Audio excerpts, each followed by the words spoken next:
Welcome to the Tactics Meeting. I'm your host, Dan Smiley. Today on the program, we're going to be talking about emergency communications. Radios, repeaters, amateur radio, the list goes on and on. It's fascinating, and I hope you enjoy it. And it's all coming up right now.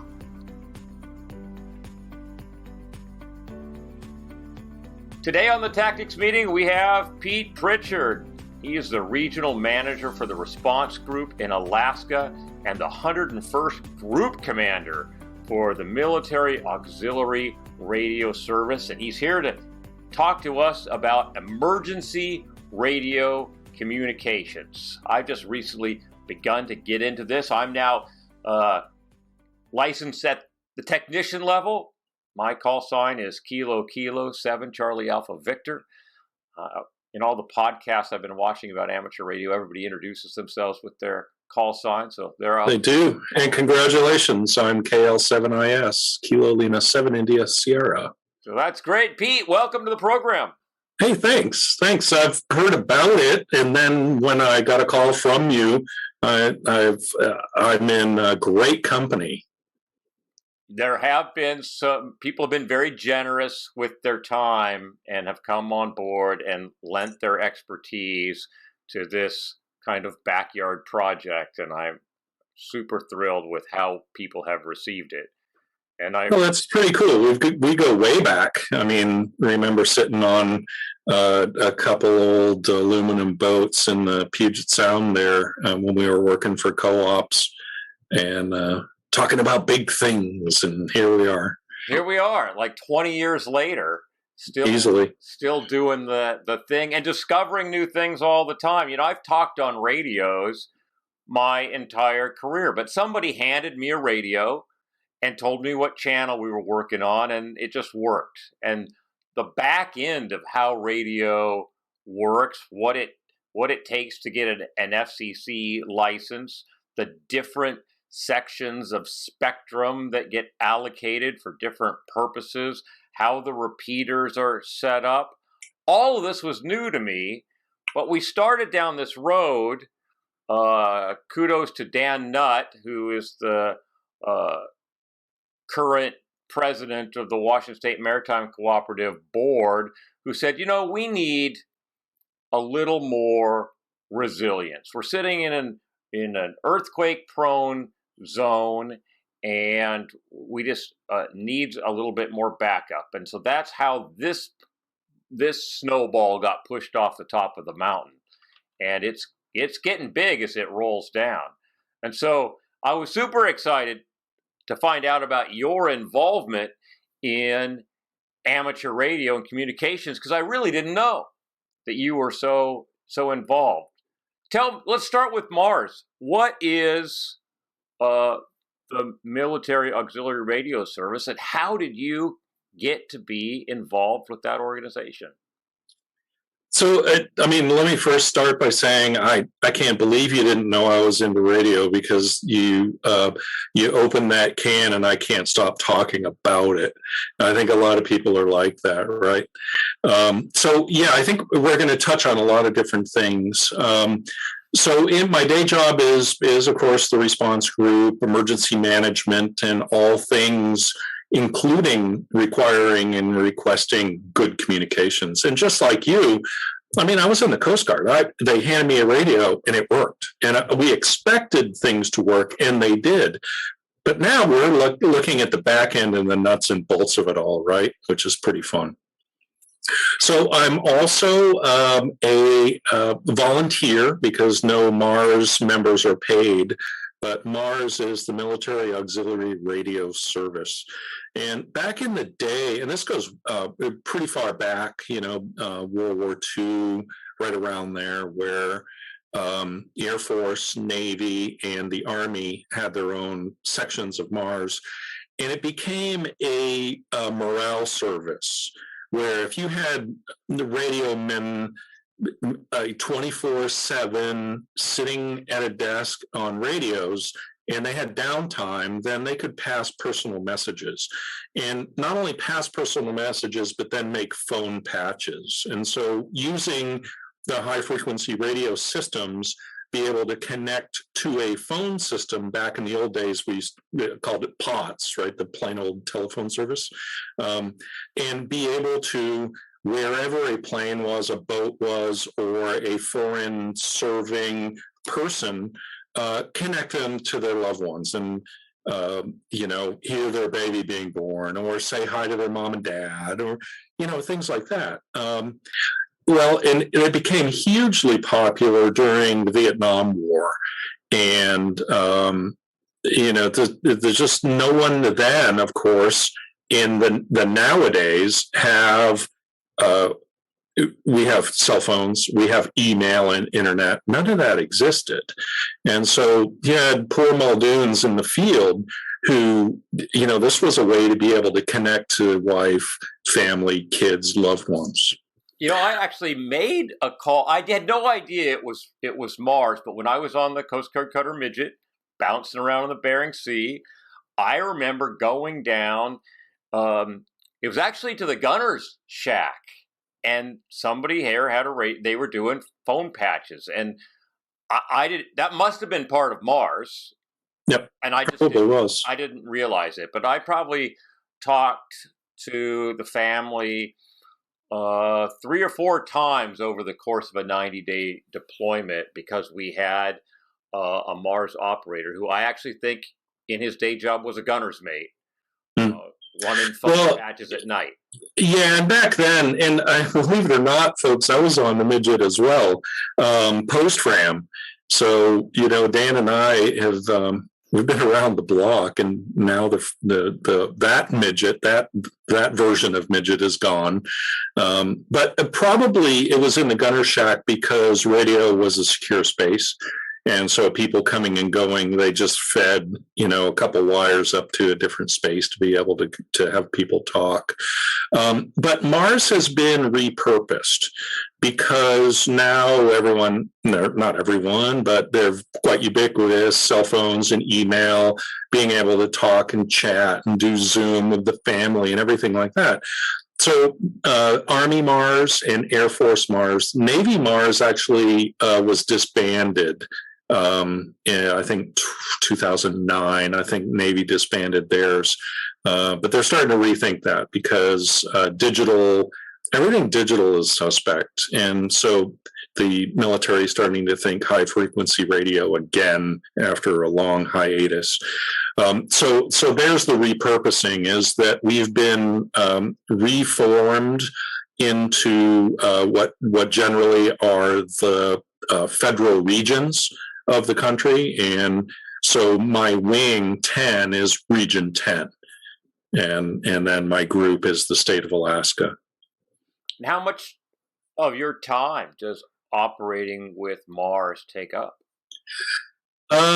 It's usually as a basic member, and you asked how do you get into it, and I'll discuss that if anyone has interest, a little bit later. But as a basic member, it's getting your system to work and get it put together, and then be able to participate in nets, networking, communications, tests, and practice, things like that. So early on in a basic user, it's not a lot of time. I'd say several hours a week, if that, if you just want to, learn and get into it. As the state commander, then of course I have a lot of overhead that has to happen, and the herding of cats. But also I am the Special Operations Group, which is a subpart of Mars, and I am qualified and trained and now communicate with planes. And so I communicate with Air Force aircraft essentially all over the world from here in this shack in Alaska. What does your antenna look like? I have a 60-foot tower that I put up, and the antenna is a step-IR urban beam. And so it's both a dipole and a Yagi, depending on the frequencies that I dial in, but it's a rotatable beam. So it looks like a big bow tie in the sky, about 60 feet up. But also I have wires, I have a magnetic loop, I have a bunch of kind of experimental stuff happening. So you've invested pretty heavily in your hobby. Don't ask how much. And, as when you are a volunteer to Air Force Mars, the pay goes along with it. You don't get a thing for it. Everything is all, you pay for it all yourself. You don't get any government support or money for that. Does Mars represent any backup emergency communications for the Air Force? Or is it really just family support? Completely. It's everything from zombie apocalypse right down to I listened to a phone patch of one of my East Coasters while he was on. He picked up a plane who was entering the airspace on the East Coast from Europe, and he wanted to phone patch to his mom and dad. And I'm listening in, and he goes, "Mom, in 15 minutes, go outside and look up. I'm passing over the house." That's awesome. So it's pretty cool, to be able to make that connection. This poor guy, he has duty. We phone patch a lot of things. Poor folks, they're out there and they're protecting the country and doing long, hard hours in service. And life doesn't stop. The wives are having babies. People are coming and going in this life, and we're helping make those connections. And up and including then in-flight emergencies and things like that. So they can reach out to us, and we're there 24/7 for them for high-frequency radio communications. How does this hobby dovetail into your full-time emergency response job? How do you view radio communications for emergency response as opposed to what we've all come to rely on, which is our cell phone, which I want to point out to everybody who's forgotten it, is a radio? True story. And in many cases, it plain just won't work. Especially if everyone goes to an oil spill and it's big, guess what? They're all using this. They're all using large data, and it's going to kill the service. So what I expect is layers of communication. We shouldn't always expect a cell phone to work. Expect that to be the only thing. I want a backup plan, and I want a plan C as well, usually. Yeah, I remember a couple experiences. One was in Bellingham when the Olympic pipeline had its fire, and no infrastructure was damaged in that event. But Whatcom Creek burned, and there was big black smoke plume going up in the air 5,000 feet. And everybody who was in visual range of that smoke plume got on their phone. Now, this is a while ago, and so the infrastructure wasn't as robust as it likely is today. But we're also moving a lot more data today than we were then as well. You couldn't make a call for like 3 days. It's like impossible to make a call. You sit there and dial, and maybe every 6th or 7th time you try, you might get a connection, and it might last for 2 or 3 minutes. Or I was down in southern Louisiana after Hurricane Katrina, where infrastructure had been damaged. And sometimes I could see a signal on the phone, but it still wouldn't connect. And maybe if it was 2 o'clock in the morning and I went up on top of the pilot house on the ship and I stood on one foot and put my hand in the air, it might connect, and then it might last for like 5 minutes, but it was not reliable. Right.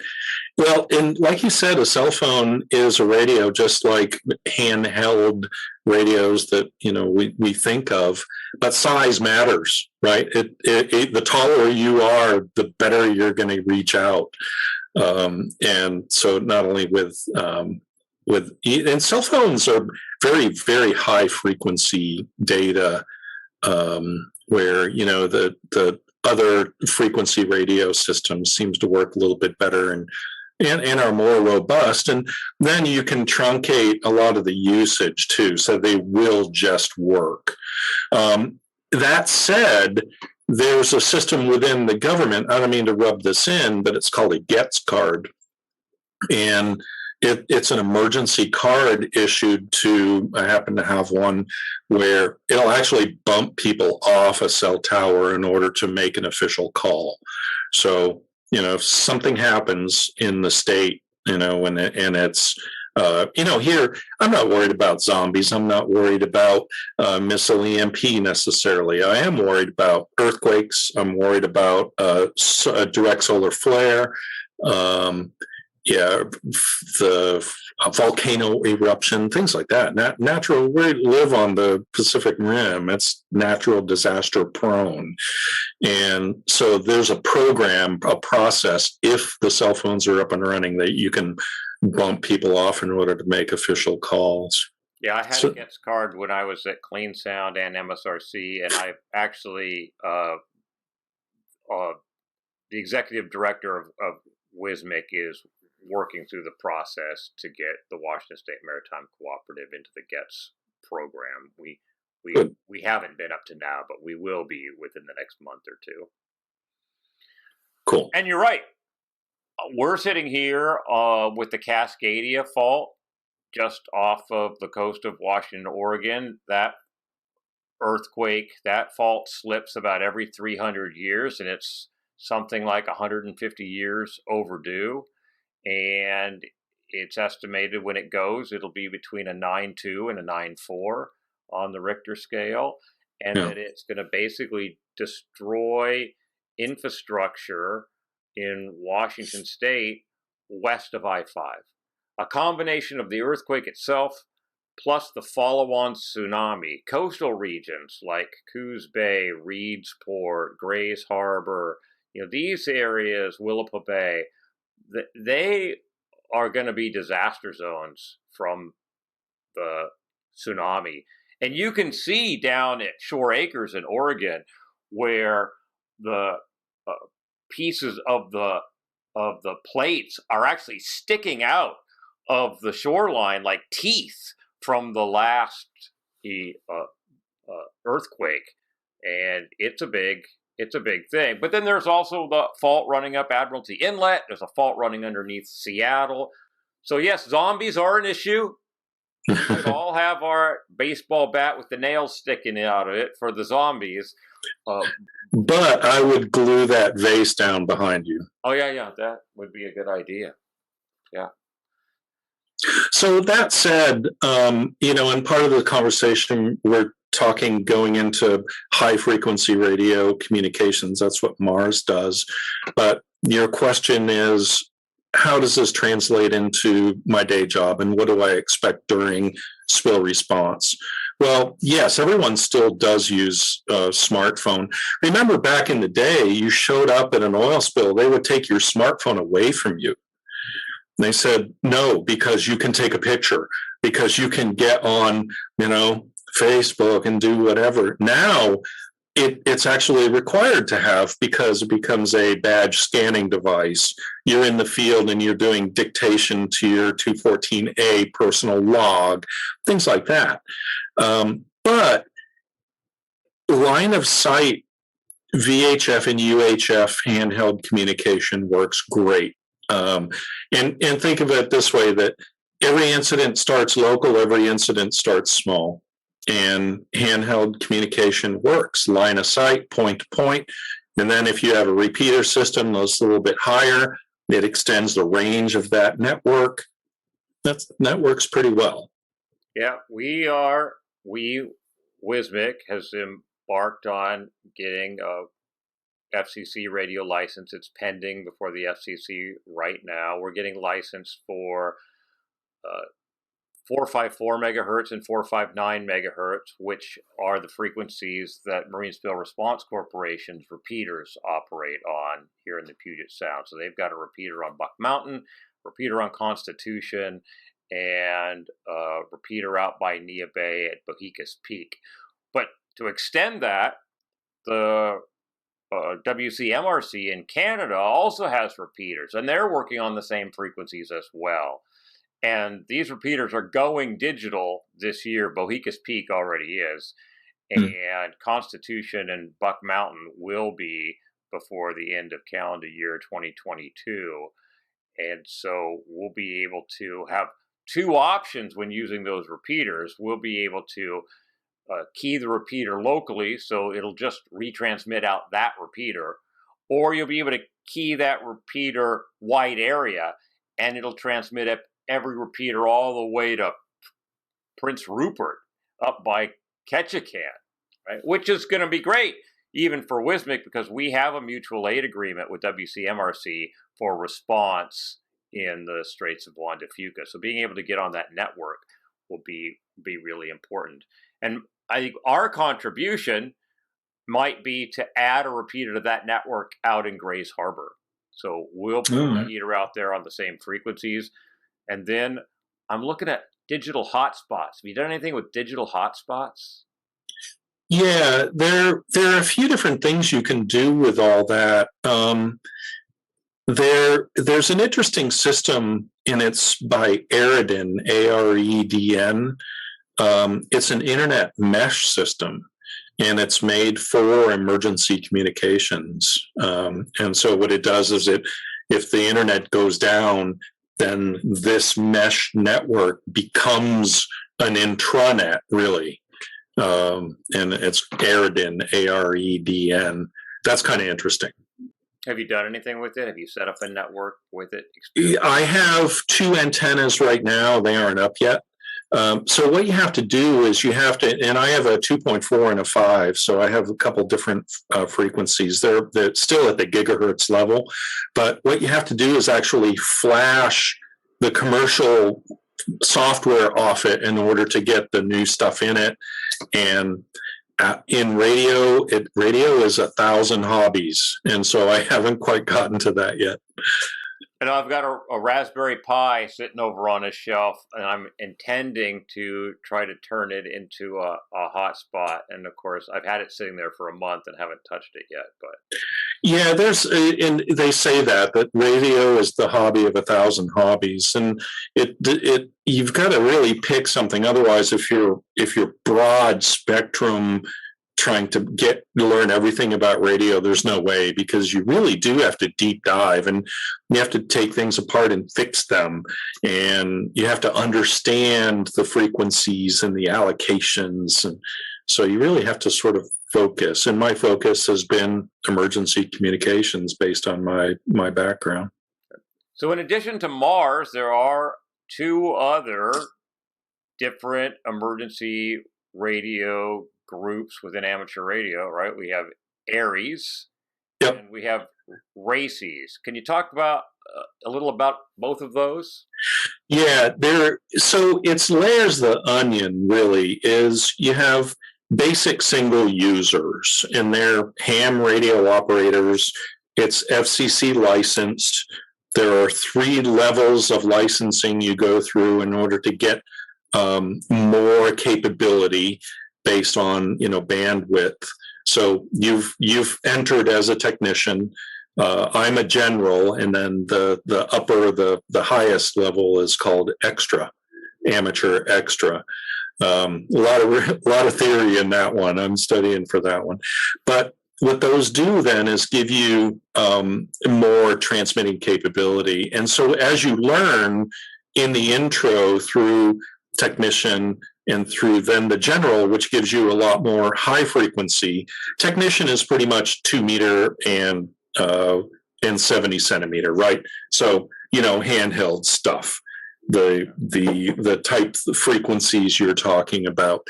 And then you learn from that, and then you can get some distance. So HF, then you can talk around the world. So what happens so it's an acronym, a rich environment, and ARE. So ARES then is the civilian grouping of emergency management radio.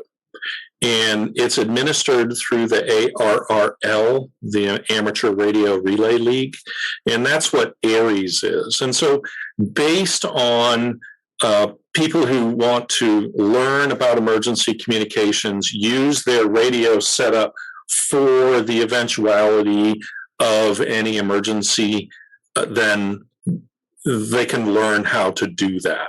And that's the amateur side.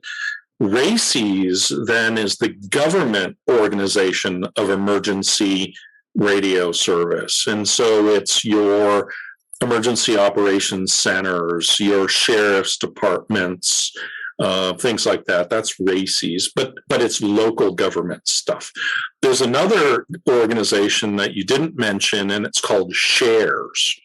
SHARES, and it's shared resources, and that's the federal side then of high frequency radio service that all the different agencies have, so then they can intercoordinate.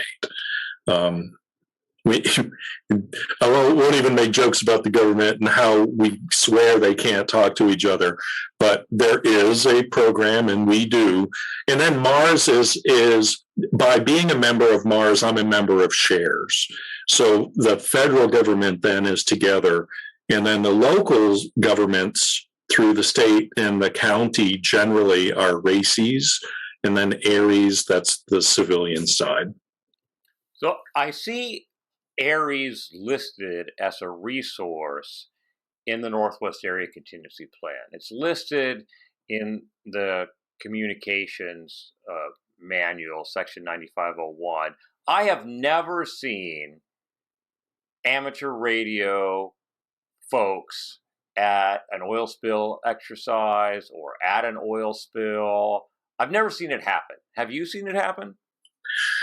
No, it's usually more the natural disaster type stuff that they're mobilized, the ARES, the RACES, the shares.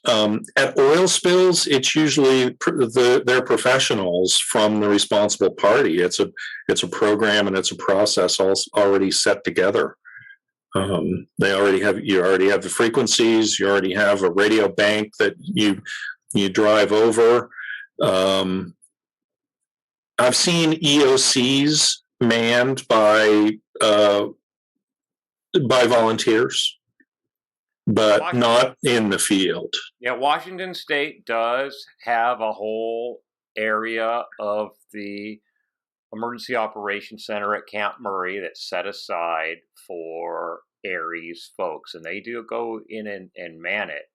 Mm-hmm. And the Northwoods Area Contingency Plan does refer to that resource for oil spill response. It's just never been used. And I was mulling around the idea of trying to roll them into this major equipment exercise I'm going to do in Grays Harbor in June, as I start to get tied into that. Because, correct me if I'm wrong, but my understanding is that once they're there, as trained radio operators, they don't necessarily just have to speak on a ham radio frequency. I've got a licensed frequency in the petroleum frequency allocation. They can speak on that, right? You bet. They can speak on my gear, right? They don't need to necessarily have their gear. Correct. And probably a little better trained than a lot of people, and understand that, radios are, it's a push-pull system. It's not you both talk at the same time. A lot of people don't get that. No, a lot of people don't. So what do you think? Should I try to expand this network and involve these kinds of folks? You think that's right? I bet they would dig it. Yeah, there's a lot of activity going on down there with radio. I wouldn't say there isn't up here. It's just Alaska's a lot more sparse when it comes to population than what you have down there. Well, and real estate, you got to go a long ways. That's a lot of repeaters. Like if you wanted to talk to Valdez at Anchorage, that's a bunch of repeaters. Yeah. I was just watching a video this morning from the amateur radio club, I think in Skagit County, and they were talking about 220 megahertz. And there is a series of about 8 repeaters that this group has put up across Western Washington, all working on 220. My radio won't transmit on 220. It's what's it? Here's one of 223.18, 222.62. So a whole series of repeaters in that. Was that the 1.25 band? Interesting. I have a couple of radios that can do that. I don't use that frequency at all. So, I mean, the VHF and the UHF is short range type line of sight communications, right? When you get into the type of stuff I'm talking about, you're talking about region, out of region, global type communications as well. Yeah, I was able to transmit this handheld will go as high as 8 watts.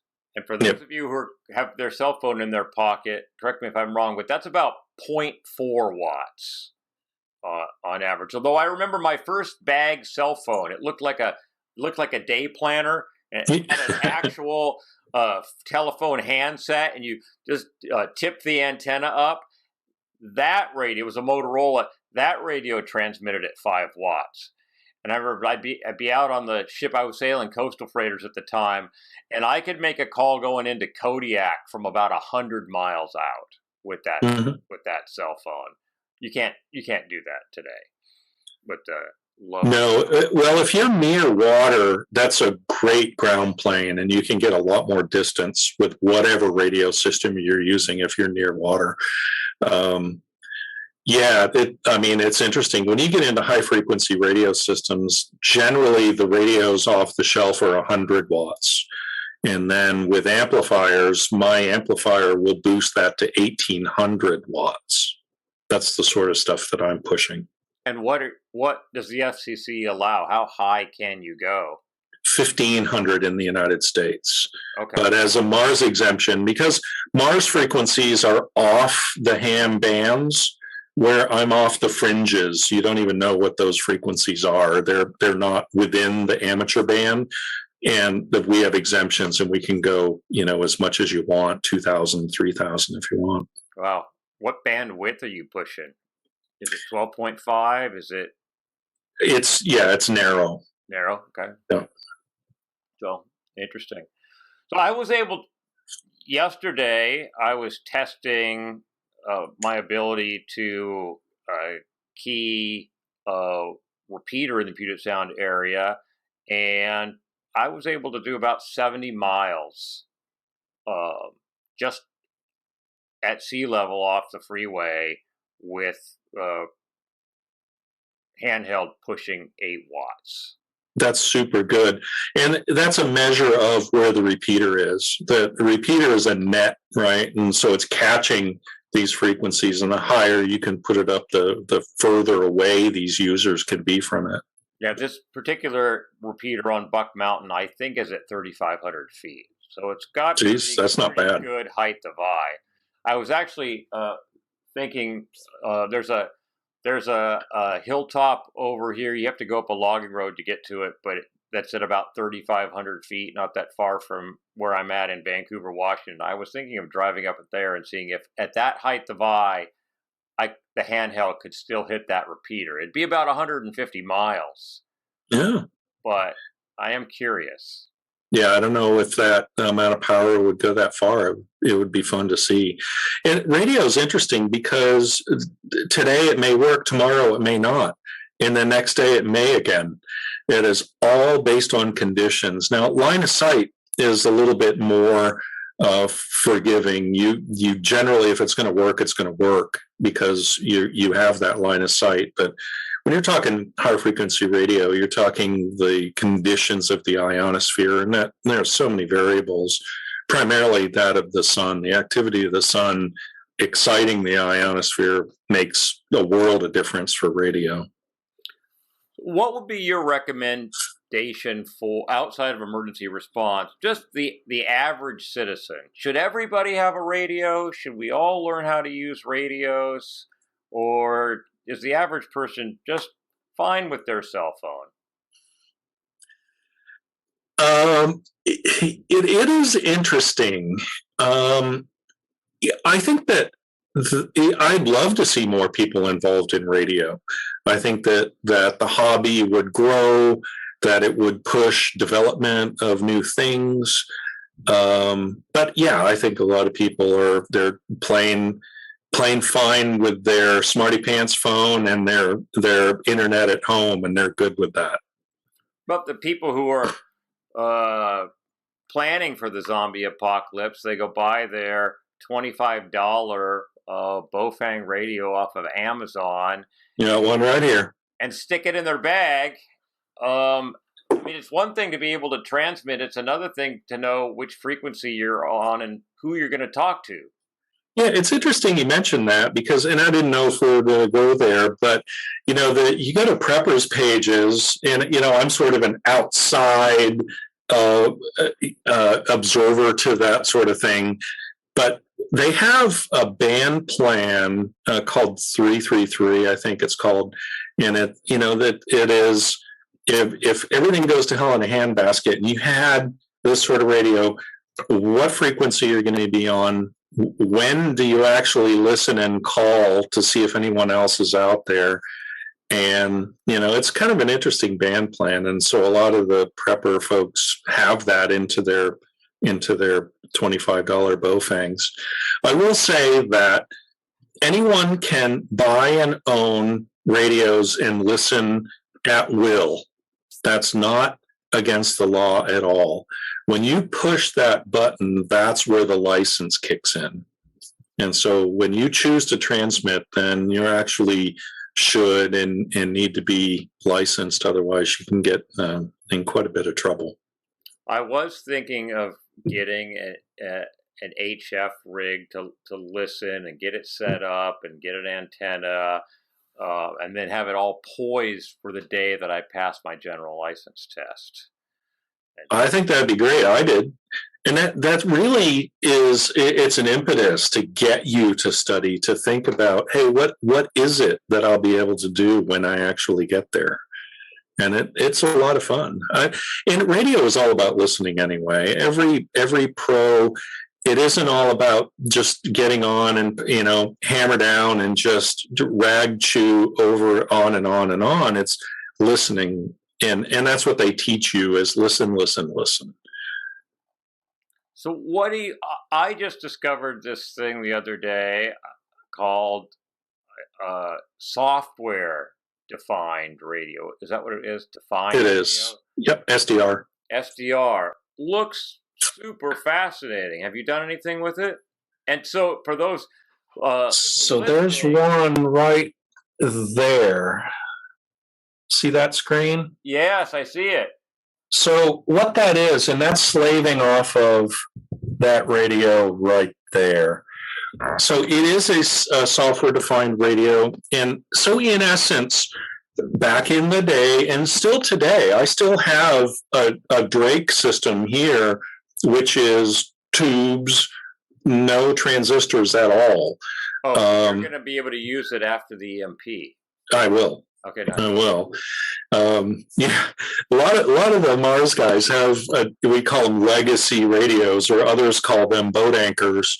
But yeah, it'll work. It will work no matter what. So a software-defined radio, unlike the older legacy radios, which are more crystal-based. So if you had a crystal-based radio, or even one that had a VFO, a variable frequency, that you're on one frequency at a time until you change it, and then you're on another. What an SDR, a software-defined radio, does, it samples all the bandwidth, and then potentially you can even see on a waterfall where, pardon me, If you're not on that frequency, you can actually see another transmission and be able to then veer over to it and listen to it then. And it's interesting because it's a skill to be able to look at a certain transmission and see it and go, oh, that's a digital transmission. Oh, that's a verbal transmission. I'm going to go listen to that. And you can actually see that. And it's not just seeing radio, right? You can see the transmission coming off of your Wi-Fi network, off of phones, off of, I mean, you can, all sorts of things are putting out RF, right? And you can see all of that. Sadly, you can, and sadly, you can hear it too, and it really degrades your radio performance. So, you know, when it comes to having a shack and different radios and different frequencies, you really have to worry about RF. Not only the RF you're putting out, but the RF that's coming in, and be able to separate things out. So that's where you get into toroidal magnets and you start wrapping cables and things in order to, you know, keep RF separated. So another hobby of the 1,000 hobbies, isolating this gear from outside interference. Yeah, because it's all about trying to get it quiet so you can hear something far away that's very, you know, very meek. So these software-defined radios, I see that you can get them that are receive only, and there are some that will actually allow you to transmit. What are you using? Right. I have what the radio company is called Flex, and it's a Flex 6400. So it is both. It'll listen on two different slices of frequencies and then transmit on whichever I choose. It's the Flex. What is it? What's the name? 6400. I'm making a note. Yeah, Flex is a pretty cool company for software-defined radios. Everybody makes one now, whether it's a Yaesu or a Kenwood or an ICOM. They now have waterfall SDR type, you know, desk units. The Flex, it's really a computer inside that box doing all that. Good company. It's my second Flex radio. Okay, that's cool. I was looking at. I have several ICOMs. I have a Kenwood, and then the old Drake system that I have too. That's circa 72. Do you have any words of advice for someone who's just becoming interested in radio? You know, it's funny because usually back in the day, there were a lot more people doing this, and it usually had to do with guys coming back from the war. And so they came back from World War II, they were radio operators, and then TV hit. And so then they started taking TVs apart and making radios. And that's back when you could do that kind of thing. Now it's, you know, the transmissions are too spurious. You just can't do the things that nowadays that you could back then. But you know, those days are gone, and a lot of those folks are gone or going away, and so that is bad for the hobby, because the old guy, we call him Elmer in the business, an older guy who you can just go over to his house and watch what he's doing and see his stuff, and he kind of shows you the ropes. That's an Elmer. And, you know, those are few and far between anymore. If anyone's interested in radio, I suggest that, you know, they do some research. The technician license test is not that hard. You do have to study, but it's a little bit about everything the technician is, to show you the importance of understanding that, hey, you can interfere with other people if you're not careful. And that's really the intro level, is just getting you to be careful. I was scared to death to talk when I got my technician level. I just listened, and I you know, then I put my toe out there, and you know, everyone's usually pretty helpful. There aren't a bunch of meanies out there in this field, but yeah, get your toe in the water and get started. It is about stuff. And some of this stuff, it doesn't have to be expensive. A lot of the one of the 1,000 hobbies of radio is making your own stuff. So people make antennas out of wooden sticks and wire, and if it fits the physics, it works. Well, when we first started talking about adding emergency radio components to gear bag or the toolkit of the Washington State Maritime Cooperative, I had several ham radio technicians in my incident commander corps. It's like, oh, that's cool. And so I went down the road and I got my technician's license and stuff. And then it was only after studying for the technician license realizing, well, I can't use that for this, right? It's amateur radio. I can't use it for this, right? Yeah, so the under Title 47 is really where all this comes from. And where all us ham radio operators are allowed to operate under very stringent conditions. And one of them is that we can't make money, we can't do third-party stuff, things like that. But the reason that it exists is to be ready in case in an emergency it's necessary. And so a lot of the discussions you hear on the radio are very simple. It's, hey, who you are, what the weather is, what your radio setup is, and what the signal report is, and they move on. Others, they'll sit and talk about a brownie recipe, or it just depends what you're into. I realized that really for day-to-day preparedness, a commercial license was what was appropriate, and we applied through a coordination company to get on the general industry frequencies for oil spill response. Yeah. But I think amateur radio still has a role in this. You talk about having plan A, plan B, and plan C, and I think we're still going to put a VHF, UHF rig capable of transmitting and receiving on the amateur bands in the comm center at the Marine Exchange of Puget Sound. When you are talking about oil spills, it is a commercial venture, and so there are professional services and professional frequencies that you would operate, not necessarily on the ham bands. Does the response group have any radio capabilities? No, we don't. We don't carry radios. We're computer and internet, and that's the information servicing that we do.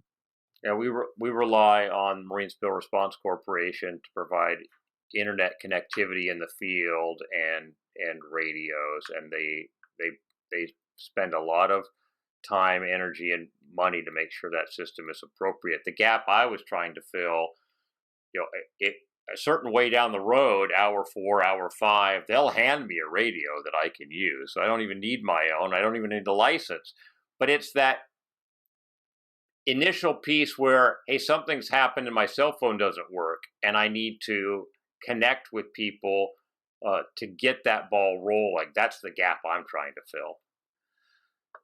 Anything else you want to say before we wrap this up, Pete? We go way back, man. This is a lot of fun. It's a small world.